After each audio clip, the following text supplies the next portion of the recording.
Hello friends, welcome to e learning classes. Friends, आज है 22 अगस्त 2020 और 22 अगस्त के जितने भी इंपॉर्टेंट क्वेश्चंस हैं सारी क्वेश्चंस को हम डिस्कस करेंगे। पीडीएफ इसकी टेलीग्राम से मिलेगी। टेलीग्राम का लिंक मैं वीडियो के डिस्क्रिप्शन बॉक्स में डाल देता हूँ, वहाँ से जाकर ज्वाइन हो जाएं। शुरुआत करते हैं आज के पहले क्वेश्चन से। आज का पहला क्वेश्चन है, स्वच्छता सर्वेक्षण 2020 में लगातार कौन सा शहर चौथी बार पहले स्थान पर रहा है। क्वेश्चन नंबर पहला काफ़ी इंपॉर्टेंट रहेगा। देखोगे स्वच्छता सर्वेक्षण ये हुआ है तो इसमें पहला कौन सा शहर रहा है शीर्ष पर, तो आंसर होगा इसका ए, इंदौर। इंदौर जो शहर है स्वच्छता सर्वेक्षण 2020 में पहले स्थान पर रहा है और ये लगातार चौथी बार ऐसा हुआ है। ठीक है, इसके बाद देखो पहले स्थान पर इंदौर, दूसरे स्थान पर सूरत और तीसरे स्थान पर कौन सा है, नवी मुंबई। ठीक है, कौन सा है, नवी मुंबई। देख लेते हैं इसके बारे में एक डिटेल्स। जैसे इसमें लिखा हुआ है, स्वच्छ सर्वेक्षण 2020 का परिणाम जारी, इंदौर फिर बना देश का सबसे स्वच्छ शहर। पूरी लिस्ट देखने के लिए देखोगे इसमें मैं दिखा देता हूं आपको। जैसे यहाँ पर लिखा हुआ है, भारत सरकार ने स्वच्छ सर्वेक्षण 2020 के परिणामों की घोषणा कर दी है और एक बार फिर से इंदौर ने बाजी मारी है।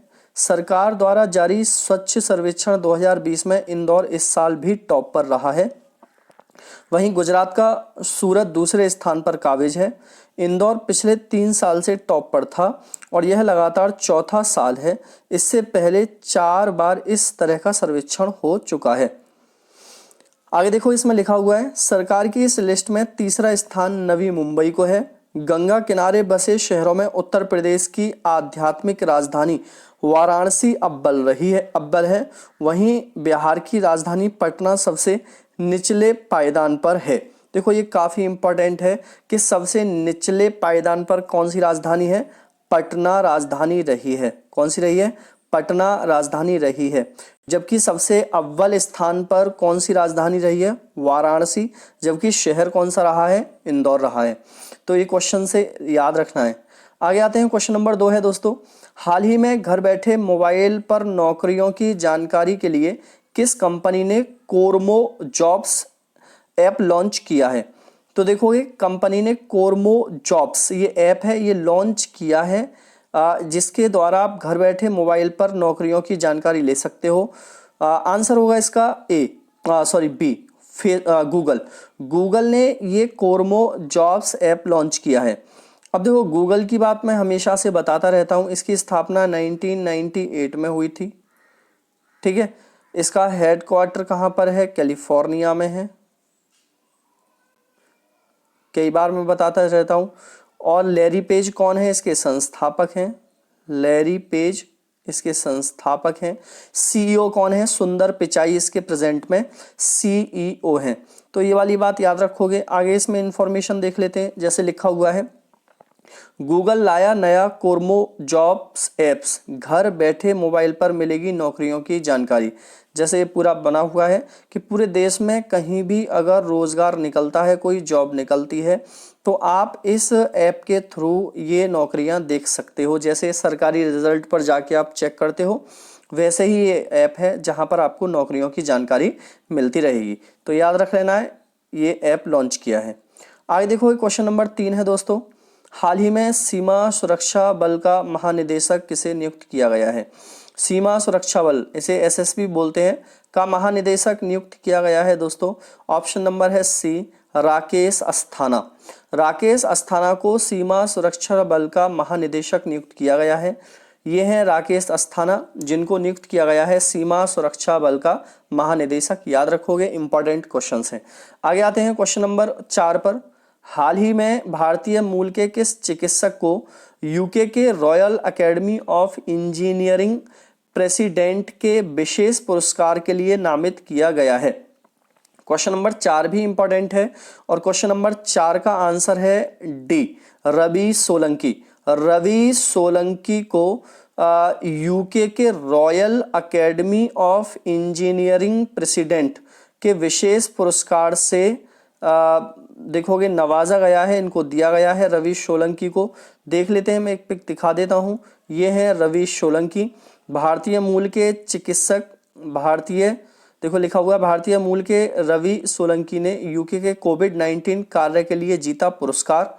आगे इसमें लिखा हुआ है भारतीय मूल के एक चिकित्सक रवि सोलंकी को महामारी सेवा के लिए यूके की royal academy of engineering president के विशेष पुरस्कार के लिए 19 विजेताओं में से एक विजेता के तौर पर नामित किया गया है।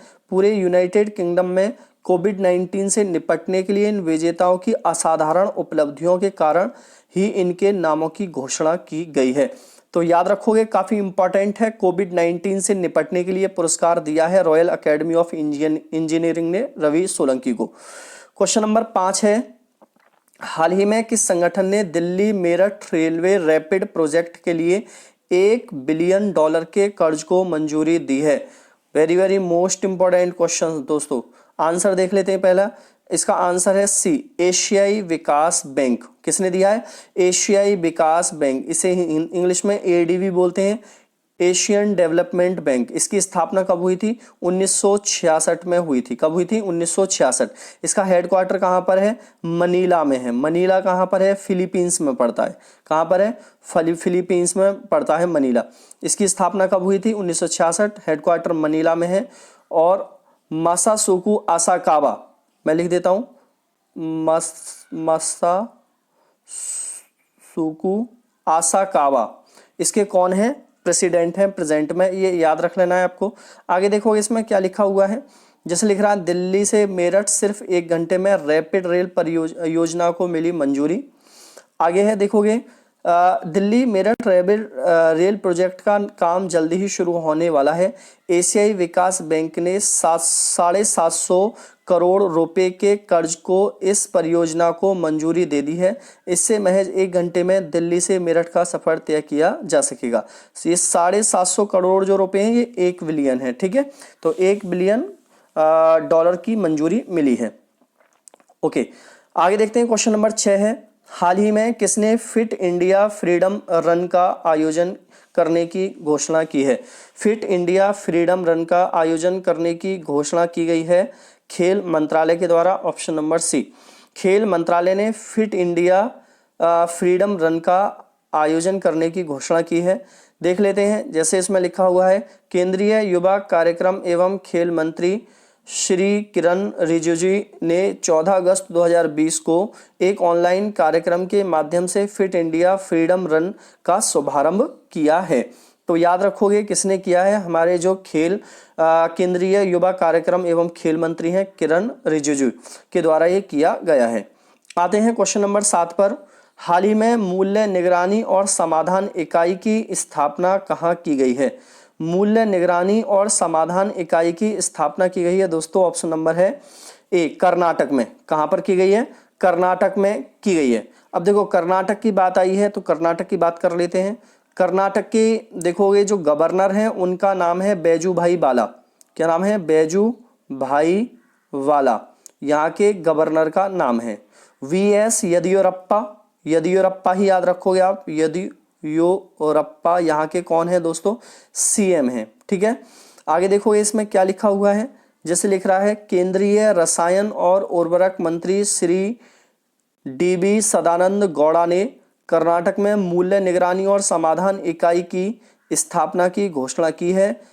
देखो PMRU ये जो इसका है कि स्थापना national pharmaceutical pricing authority, department of pharmaceuticals, ministry of chemicals and fertilizers, Bharat सरकार ने Karnataka state drug control department के साथ मिलकर की है।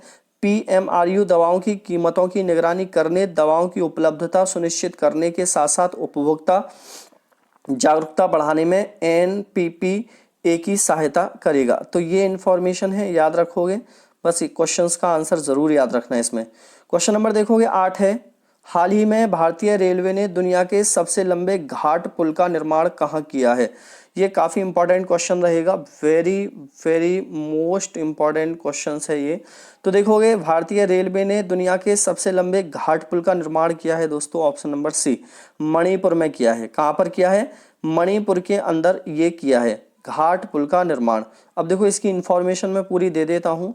जैसे इसमें लिखा हुआ है, भारतीय रेलवे ने मणिपुर में इजई नदी पर, कौन सी नदी पर? इजई नदी पर दुनिया का सबसे लंबा घाट पुल का निर्माण किया है। नदी का नाम जरूर याद रखोगे। आगे लिखोगे, इसमें लिखा है इसका निर्माण नौनी के पास इजई नदी के पार किया जा रहा है। यह 139 मीटर माला रिजेका वियाडक्ट मॉन्टेनेग्रो के मौजूदा रिकॉर्ड को पार करते हुए 141 मीटर के साथ सबसे लंबा घाट ऊंचाई वाला पुल होगा। यह नोनी जिले के मारंगचिंग गांव के पहाड़ी इलाके में स्थित है। यह मार्च 2022 तक पूरा हो जाएगा। आगे लिखा है इसमें, यह जिरीबाम टुपुल इम्फाल नई बीजी लाइन परियोजना का एक हिस्सा है। इसकी कुल लंबाई 703 मीटर होगी। परियोजना में कुल 45 सुरंग हैं, जिनमें सबसे बड़ी सुरंग संख्या 12 है, जो उत्तर पूर्व की सबसे लंबी रेलवे सुरंग होगी।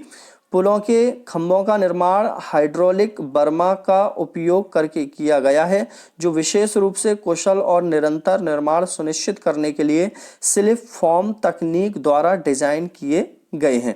तो ये इंफॉर्मेशन है, याद रखोगे। क्वेश्चन नंबर 9 है, हाल ही में किस देश ने 15 अगस्त को अपना राष्ट्रीय शोक दिवस मनाया है?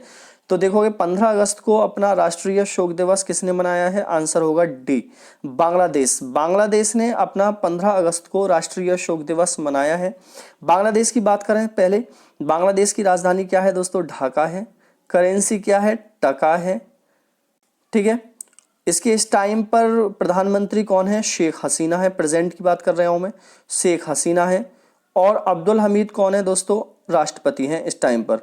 अब देखो अब्दुल हमीद, अब ये बात आती है 15 अगस्त को शोक दिवस मनाया क्यों जाता है?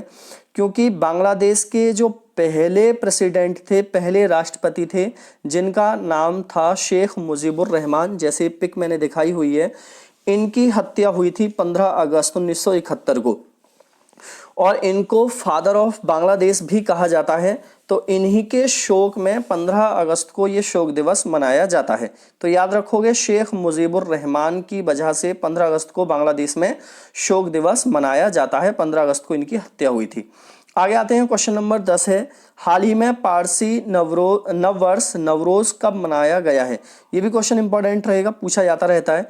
नवरोज कब मनाया गया है? ये पारसी त्योहार होता है नवरोज, और ये मनाया गया है, ऑप्शन नंबर बी है इसका, 16 अगस्त को। 16 अगस्त को पारसी त्योहार नवरोज मनाया गया है, याद रखोगे। आते हैं टुडे क्वेश्चन पर आज के दोस्तों, और टुडे क्वेश्चन का आंसर आपको हमेशा की तरह कमेंट बॉक्स में देना है।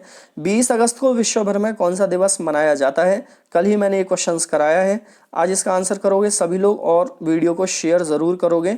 मैंने पॉलिटी की भी अपलोड की है एक छोटी सी वीडियो, उसको भी देख लोगे, काफ़ी इंपॉर्टेंट है सारी चीज़ें। चलो मैं आपसे लेता हूँ विदा, tata bye bye and take care.